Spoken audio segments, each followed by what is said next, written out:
रीट की परीक्षा देने वाले मेरे सभी साथियों को मेरा नमस्कार। मैं जगवीर गुरुजी आपके लिए एक वीडियो और लेके आया हूँ, मेरे सवाल जवाब। इसमें कुछ ऐसे सवाल हैं जो वृद्धि एवं विकास से संबंधित प्रश्न हैं। इसमें किशोरावस्था से संबंधित प्रश्न भी हैं। इन प्रश्नों को हम ऑप्शन भी देखेंगे और उसके बाद में इन प्रश्नों का जो ऑप्शन है उस ऑप्शन से संबंधित कुछ तथ्य भी समझेंगे। उस तथ्य को समझते हुए हम आंसर को चूज करेंगे। तो ये वीडियो अगर आपको पसंद आए तो लाइक, सब्सक्राइब और शेयर ज़रूर करना। साथियों, पहला सवाल यह है, निम्न में से किशोरावस्था का कौन सा लक्षण नहीं है। यानी बालक की जो एक अवस्था है किशोरावस्था, उस किशोरावस्था की कुछ विशेषताएं हैं, कुछ लक्षण हैं, कुछ ऐसी घटनाएं घटती हैं जो विशेषतः है किशोरावस्था में ही घटित होती हैं। उसमें पहला ऑप्शन बसंत ऋतु है, यानी किशोरावस्था को क्या बसंत ऋतु बोलते हैं। दूसरा, अवास्तविकताओं का समय होता है, यानी वास्तविक बातें करने का जो समय होता है उसके विपरीत है अवास्तविक, काल्पनिक बातों का समय होता है। आत्म केंद्रित का मतलब वो खुद पर ही ध्यान ज़्यादा देता है, समाज के बारे में, दुनियादारी के बारे में वो क्या ध्यान नहीं देता है। चौथा ऑप्शन है जीवन का सबसे कठिन काल। अब ये कठिन काल जो मुश्किल काल है, संकट का काल है, क्या ये किशोरावस्था में होता है। यानी क्या किशोरावस्था को जीवन का सबसे संकट वाला काल, कठिन काल बोलते हैं, या क्या उसको बसंत ऋतु बोलते हैं। क्या उसमें आत्म केंद्रित बालक होता है, क्या कल्पनाओं का समय होता है किशोरावस्था, यानी अवास्तविकताओं का समय होता है। ये जान लेते हैं पहले किशोरावस्था के लक्षण। अब किशोरावस्था को निम्न नामों से जाना जाता है,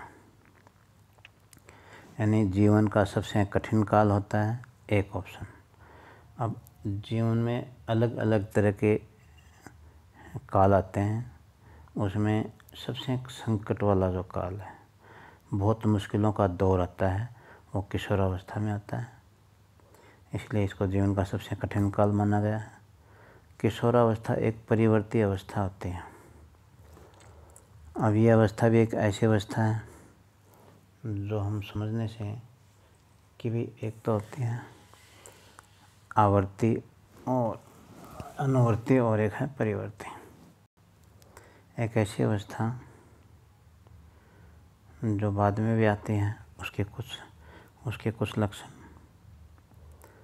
अब चौथा है, तीसरा ऑप्शन है तीसरा तथ्य है किशोरावस्था में एक अस्पष्ट व्यक्ति की स्थिति होती है, यानी व्यक्ति की स्थिति इस समय ऐसी होती है जो स्पष्ट नहीं होती है, कुछ भी स्पष्ट नहीं होता है। ना उसको ये पता होता है कि मेरा व्यक्तित्व क्या है, मेरी जिम्मेदारियां क्या हैं, मुझे क्या करना चाहिए। ना वो ये निर्धारित कर पाता है कि मुझे क्या करना चाहिए, क्या नहीं करना चाहिए, यानी अस्पष्ट होता है। उस समय बालक की स्थिति बिल्कुल स्पष्ट नहीं होती है, कुछ भी कन्फर्म नहीं होता है, स्टेबल नहीं होता है। फिर विशेषताएं और हैं, किशोरावस्था एक समस्या वाली उम्र होती है। इस उम्र को में बहुत सारी समस्याएं होती हैं, सबसे ज़्यादा समस्याएं इसी उम्र अवस्था में आती हैं, इसलिए इस अवस्था को समस्या वाली उम्र ही, समस्या वाली अवस्था ही बोल दिया जाता है। अब किशोरावस्था विशिष्टता की खोज का समय भी होता है, यानी विशिष्टता की खोज से तात्पर्य यह है कि बालक कन्फर्म होने के लिए, निश्चित होने के लिए खोज करने की कोशिश करती है। हालांकि वो स्पष्ट नहीं होता है, लेकिन विशिष्टता यानी उसको आगे भविष्य में जाकर के क्या बनना है उसके लिए खोज करना शुरू ज़रूर कर देता है। अपने रास्ते को, अपने मंजिल को पाने के लिए अपने रास्ते को निर्धारित करने का प्रयास करना शुरू कर देता है। किशोरावस्था अवास्तविकताओं का समय होता है, ये बात हो गई कन्फर्म। कि उसमें कल्पनाएँ बहुत काल्पनिक होते हैं। ऐसी ऐसी काल्पनिक बातें उसके मस्तिष्क में आते हैं कि वो बाहुबली भी बनने की सोच लेता है। कभी कभी वो ऐसी अवस्था में चला जाता है जो वास्तविकता में होता ही नहीं। वो हवाई जहाज़ बन करके उड़ने की कोशिश भी करता है। यानी कहने का मतलब कि वो सब कुछ स्वप्निल बातें वो पाने की कोशिश कर लेता है जो वास्तविक नहीं होते हैं। तो अवास्तविकताओं का समय होता है। किशोरावस्था वयस्क का अवस्था भी की दहलीज होती है। यानी जब वो बालक होता है उससे पहले की स्थिति यानी दहलीज होती है। दहलीज हम सब समझते हैं। दहलीज के ऊपर कदम रखने के बाद वो युवा होना शुरू हो जाता है। उसके बाद में यानी वयस्क अवस्था में प्रवेश करने से पहले की जो दहलीज है यानी प्रवेश द्वार किशोरावस्था होती है। किशोरावस्था को स्वर्णकाल भी माना जाता है और किशोरावस्था को बसंत ऋतु भी माना जाता है। अब स्वर्णकाल क्यों माना जाता है? क्योंकि इस अवस्था में बालक का भविष्य निर्धारित लगभग होना यानी तीसरे पड़ाव में हो जाता है। इस समय बहुत से बालक अपने आप को भावी जिंदगी के लिए तय कर लेते हैं। और बसंत ऋतु का मतलब इस समय बालक बहुत खुश भी रहने की कोशिश करता है।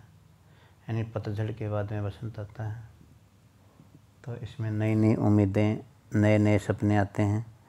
बसंत ऋतु में जैसे नए नए फूल आते हैं ऐसे बालक के जीवन में भी नई नई उमंग नई नई तरंग नया नया उल्लास नई नई हिम्मत आती है। इसलिए इसको बसंत ऋतु माना गया है। क्योंकि वो सपनों में ज़्यादा रहता है तो उसका चेहरा वो इस तरह से नई नई दुनिया में की खोज करना शुरू कर देता है। क्योंकि बाल्यावस्था तक बालक को ज़्यादा दुनिया देखने का मौका भी नहीं मिलता तो नई नई फूलें यानी नए नए फूल किशोरावस्था में ही आने शुरू होते हैं।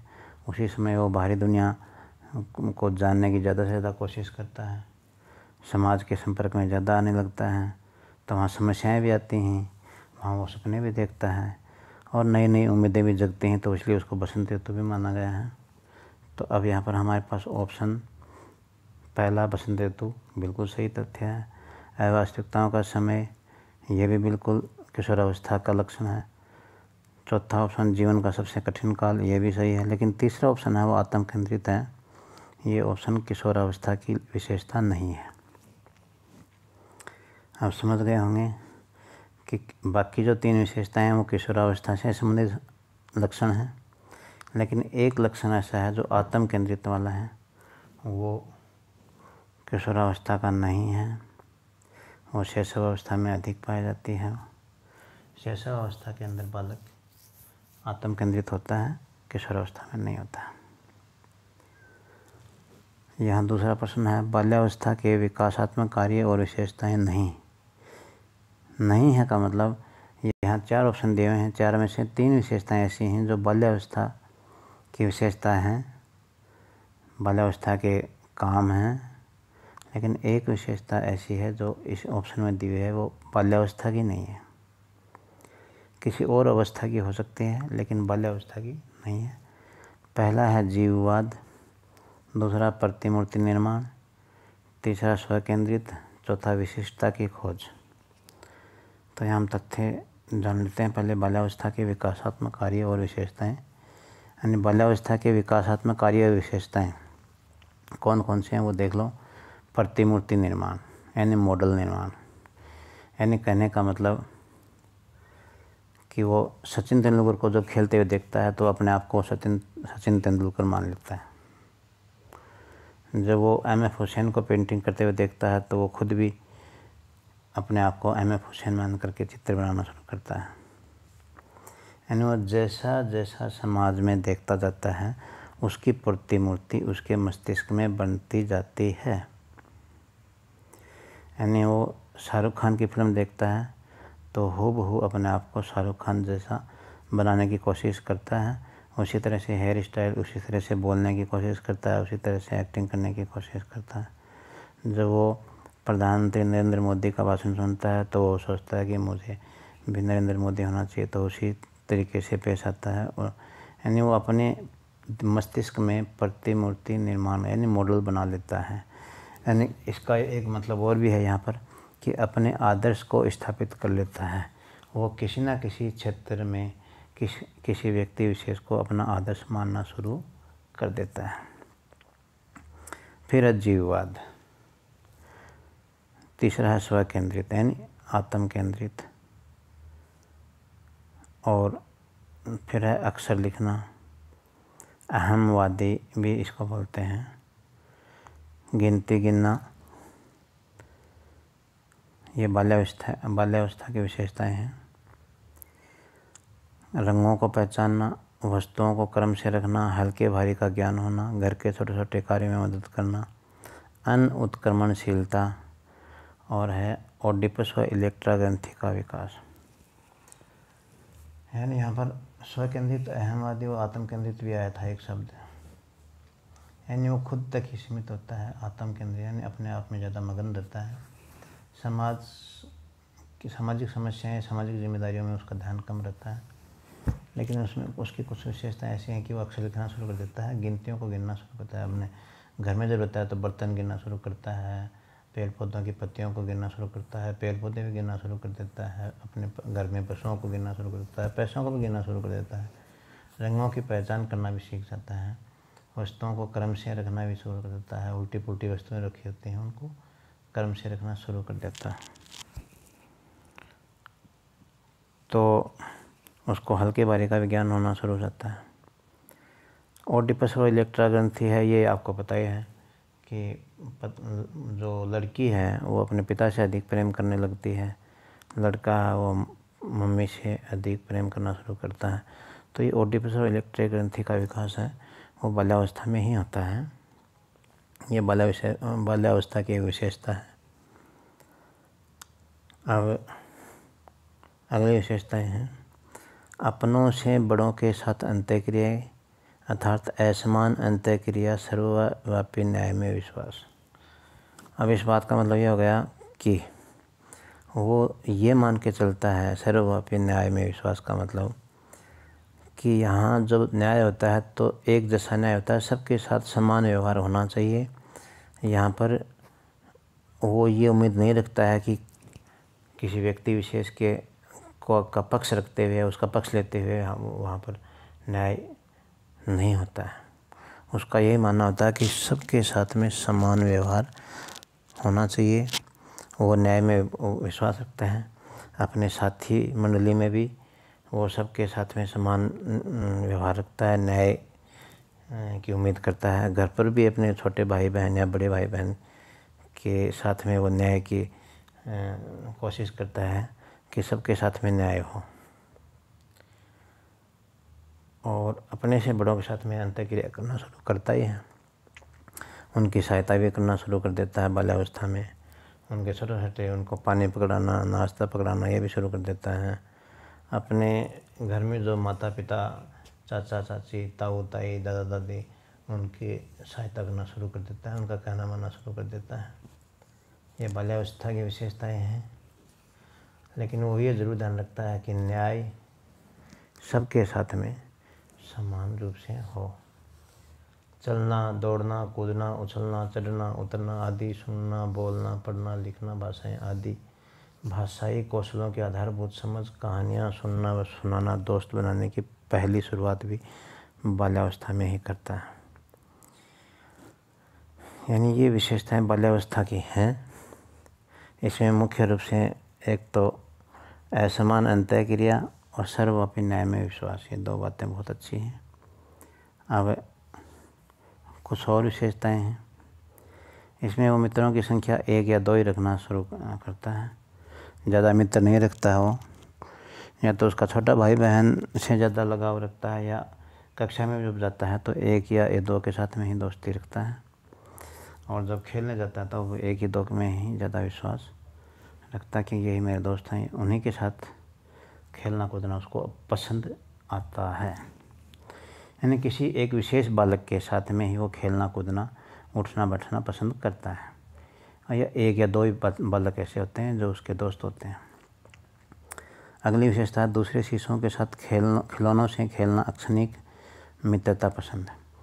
यानी जो दूसरे बच्चे हैं उनके साथ में वो खिलौनों के साथ खेलना पसंद करता है, लेकिन वो मित्रता अक्षणिक होती है। वो थोड़ा सा भी अन्याय होता है या ऊंच नीच होती है तो झगड़ा तुरंत करना शुरू कर देते हैं वो, और उस दोस्ती को कट्टी कर लेते हैं। ये बाल्यावस्था में होता है। कट्टी बहुत जल्दी करते हैं, यानी एक क्षणिक मित्रता ही पसंद है उनको। दूसरे शिशुओं के साथ खेलना बहुत पसंद करता ही है।